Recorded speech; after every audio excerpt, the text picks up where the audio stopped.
Hello everyone and welcome to the DSA Java series by Bull Academy. आज के video में एक race होने वाली है। इस रेस में पार्टिसिपेट करेंगे ये तीन लैपटॉप। पहले वाले लैपटॉप जो है वो एक ओल्ड लैपटॉप है जिसमें बहुत ही पुराना सॉफ्टवेयर और हार्डवेयर यूज हो रहा है। इस पर्टिकुलर लैपटॉप में एज्यूम करो बहुत पुराना i3 जनरेशन का कोई हार्डवेयर यूज हो रहा है, ठीक है। उसके बाद हमारे पास है इससे बेटर, मतलब इस पर्टिकुलर लैपटॉप में थोड़ा बेटर हार्डवेयर यूज हो रहा है as compare to the previous one. और उसके बाद है एक अल्ट्रा फास्ट वाला लैपटॉप जिसमें बहुत ही अच्छा वाला हार्डवेयर यूज हो रहा है, ठीक है। इन तीनों लैपटॉप में आज हम एक कंपैरिजन करें कि कौन सबसे फास्ट आउटकम देगा, ठीक है। अब कैसे ये टेस्ट होगा, उसके लिए हम इस लैपटॉप में, इन तीनों लैपटॉप में एक एक करके तीन एल्गोरिदम को रन करेंगे। कहाँ है वो तीन एल्गोरिदम? ये तीन algorithm. So basically to solve a single problem we can write three different approaches. मैंने प्रीवियसली एक वीडियो में कवर किया था, आई होप यू नो, कि इस वीडियो में मैंने ऑर्डर ऑफ ग्रोथ और एसिम्प्टोटिक एनालिसिस का एक छोटा डिस्क्रिप्शन दिया था कि कैसे ये सम ऑफ इननेचुरल नंबर्स को तीन वेज में कर सकते हैं, एक में कांस्टेंट टाइम, एक में लिनियर टाइम और एक में क्वाड्रेटिक टाइम, ठीक है। ये तीनों मैंने दिया था। एज्यूम करो कि वो सेम इक्वेशन कोई ऐसा प्रॉब्लम है जिसका ये तीन तरह के सॉल्यूशंस है। एक में कांस्टेंट टाइम यूज हो रहा है, एक में लिनियर टाइम यूज हो रहा है और एक में क्वाड्रेटिक टाइम वाला फंक्शन यूज हो रहा है। सो इस रेस में एक ट्विस्ट होगा, क्योंकि ये एक लैगिंग लैपटॉप है तो इसके अंदर हम F1 को रन करेंगे, मतलब जो फास्टेस्ट एल्गोरिथम होगा, मतलब जिसका ऑर्डर ऑफ ग्रोथ कांस्टेंट होगा, वो हम इस लैगिंग लैपटॉप में रन करेंगे। देन होगा हमारा F2 लीनियर टाइम है तो इसको हम इस स्मूथ लैपटॉप में रन करेंगे। और जो क्वाड्रेटिक टाइम वाला ऑर्डर ऑफ ग्रोथ वाला जो फंक्शन होगा उसको हम F3 के अंदर, इस अल्ट्रा फास्ट वाले लैपटॉप के अंदर F3 को रन करेंगे। बट एक छोटा सा एजम्पशन है। एज्यूम करो कि F1 फंक्शन को कंप्लीट करने के लिए इस लैगिंग लैपटॉप को TF1 टाइम रिक्वायर्ड है। इस पर्टिकुलर लैपटॉप, स्मूथ लैपटॉप को F2 फंक्शन को कंप्लीट करने के लिए जो टाइम लगता है वो है F2। और इस पर्टिकुलर अल्ट्रा फास्ट लैपटॉप को ये F3 को कंप्लीट करने के लिए जो टाइम लगता है वो है F3, ठीक है। सो आज के वीडियो में हम प्रूव करेंगे कि कैसे इनका एक सर्टेन वैल्यू होगा जो ऑब्वियसली ग्रेटर देन 0 होगा, मतलब एक non zero value for a specific non zero value of in time taken by the ultra fast laptop is more than the time taken by the old laggy laptop. मतलब mathematically हम prove करेंगे for a certain value of n which is a non-zero value, means for a certain input size of n, even the best hardware loses in front of a faster algorithm। मतलब so best hardware भी loose कर जाएगा fastest algorithm के सामने। पहले हम इन दोनों laptop के बीच कंपटीशन करें। सो हमारा F1 क्या था? F1 था 100 और हमारा F2 क्या था? F2 था 2n + 4। सो अगर हम इन दोनों को इक्वेट करें, मतलब 2n + 4 = 100, so from that if we solve this equation, 2n = 96, so n will be 48, ठीक है। So from this we can say that F2 of n is always greater than F1 of n for n greater than 48। कैसे? 48 को यहाँ पे और यहाँ पे place करो, यहाँ पे तो प्लेस नहीं कर सकते बिकॉज 100 है। यहाँ पे 48 को प्लेस करो तो 96 + 4 is 100, so 100 = 100। 49 low, 49 into 2 which is 98, so 98 + 4 is 102, so this will be greater than this। So that means we can say that TF2 is always greater than TF1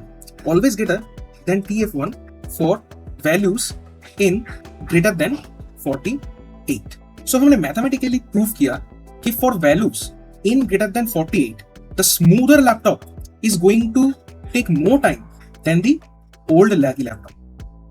अब हम यहाँ कंपटीशन करेंगे स्मूथ और ultra fast laptop के बीच में। सो यहाँ पे भी हम एक काम करेंगे। What's the equation 2? The equation 2 is 2n + 4 and what's the equation 3? The equation 3 is n² - 4n + 12। अब इन दोनों को माइनस कर देते, ठीक है। मतलब n² - 4n + 12 - 2n + 4, ठीक है। सो हमारा इक्वेशन निकल के आएगा n² -6n + 8। अब हमें इस पर्टिकुलर इक्वेशन का रूट्स निकालना है। इसके लिए हम श्रीधर-आचार्य's फॉर्मूला यूज करेंगे, ठीक है। So this is our equation. Now here a will be 1, b is 6 and c is 8. a is 1, b is -6 and c is 8. So discriminant मतलब b square minus 4ac का वैल्यू क्या होगा? -6 whole square minus 4 into 1 into which is 4. So इसका मतलब ये एक positive value है। So इससे हम बोल सकते हैं कि there are two real roots. मतलब इस पर्टिकुलर इन का 2 रियल रूट होगा। तो अगर हम इनके जो 2 वैल्यू होंगे उसको उस पर्टिकुलर वैल्यू को फाइंड करने की कोशिश करें तो this will be -b plus minus √b square minus 4ac divided by 2 which is 6 plus -2 by which is actually 4, ठीक है 4, so इसका मतलब क्या हुआ? इसका मतलब ये हुआ, इसे हम ये कह सकते हैं कि if 3 is greater than if 2 of n for values n greater than 4। हम 2 को इग्नोर करेंगे क्योंकि ये स्मॉलर वैल्यू है, तो हम यहाँ पे 4 ही लेंगे सिर्फ।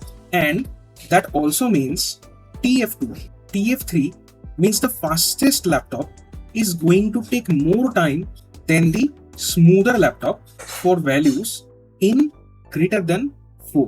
और इसको हम इस पर्टिकुलर इक्वेशन में पुट करके भी देख सकते हैं। एक काम करो, इनका वैल्यू 5 लो, ग्रेटर देन 4 बोला तो इनका वैल्यू का 5 लें तो 2n मीन्स 14, ठीक है।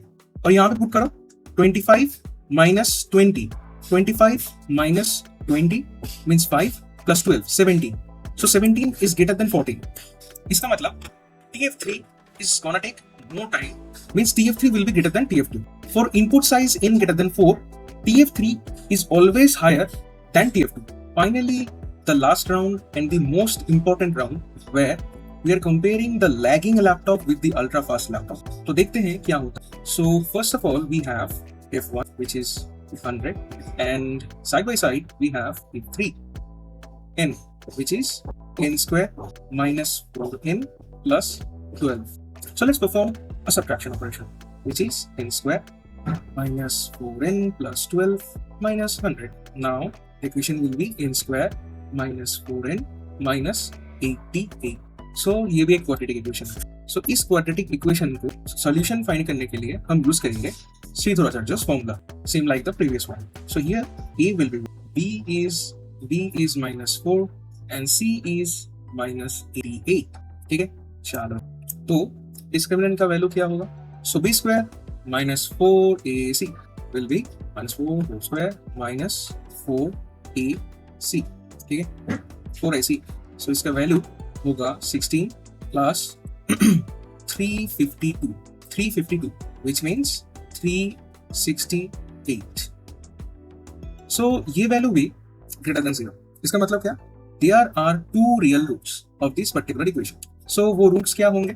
So the value of n will be SB plus minus 4AC divided by 2 which is 4 plus minus square root of 360 now divided by 2। अब square root of 368 क्या होगा? 19.1, approximately 19.180 होगा। So 4 plus minus 19.8 divided by 2। So the roots will be 4 plus 19.18 by 2 is 11.9 and 4 minus 18 by 2 which is 7.59 minus 7.9। But we will ignore this root because we want values which are greater than 0। So we can say that from this equation हम ये conclusion कर सकते हैं कि from these values we can conclude that fn मतलब function f3 will be greater than function f1 for values n greater than equals to 12 approx। ये कह सकते हैं because 11.5 so 11.5 से ज्यादा हम 12 पकड़ के चलते हैं, ठीक है। मतलब 12 और 12 के ऊपर के सारे वैल्यूज से f3 f1 से ज्यादा टाइम है। इसका मतलब TF3 will be greater than TF1 for values n greater than equals to 12, ठीक है, greater than equals to 12। So let's come to the conclusion of this video. इस वीडियो में हमारे पास 3 लैपटॉप हैं, एक है लैगिंग लैपटॉप, एक है स्मूथ लैपटॉप और एक है अल्ट्रा फास्ट लैपटॉप। सबसे लैगिंग लैपटॉप में हमने सबसे एफिशिएंट एल्गोरिदम को रन किया जिसका ऑर्डर ऑफ वर्क कांस्टेंट है। उससे बेटर लैपटॉप में हमने थोड़ा लेस एफिशिएंट एल्गोरिदम को रन किया जिसका ऑर्डर ऑफ ग्रोथ लीनियर है। और सबसे फास्टेस्ट लैपटॉप में हमने सबसे इनएफिशिएंट एल्गोरिदम को रन किया जिसका ऑर्डर ऑफ ग्रोथ क्वाड्रेटिक है। और हमने ये पाया, फर्स्ट 2 लैपटॉप्स को कंपेयर करें, so for values for input size in greater than 48 मतलब 49 के बाद से कुछ भी वैल्यू ले लो, always the older laptop is going to take less time than the smoother laptop. Similarly हमने ये फाइंड किया कि अगर कंपटीशन स्मूदर और सबसे अल्ट्रा फास्ट लैपटॉप में हो, so for values in greater then 4 means 5 के बाद से the smooth laptop is going to take less time than the fastest laptop. Greater than 4 कोई भी वैल्यू हुआ, smoother laptop will take less time than the fastest laptop. And finally हमने ये देखा कि अगर सबसे लैगिंग और सबसे अल्ट्रा फास्ट लैपटॉप के अंदर अगर कंपटीशन हुआ, so for values in greater than equals to 12 मतलब 12 या 13 के बाद से, तो जितना भी अपडेटेड हार्डवेयर, एडवांस हार्डवेयर हम यूज कर लें, older laptop is going to take less time. So we can conclude that from in greater than equals to 49, सो हमने ये कंक्लूड किया कि for in greater then 49 which is 49 greater than 0 obviously, मतलब x का value यहाँ पे 49 लिख दिया मैंने। सो ऑब्वियसली सबसे अल्ट्रा फास्ट लैपटॉप जो है वो सबसे स्लोअर आउटपुट देगा एंड सबसे जो ओल्डेस्ट लैपटॉप है वो सबसे फास्ट आउटपुट देगा। सो इसका मतलब क्या हुआ, अगर एल्गोरिदम गलत हो तो दुनिया का फास्टेस्ट कंप्यूटर भी स्लो पड़ जाता है। So that's why DSA is important.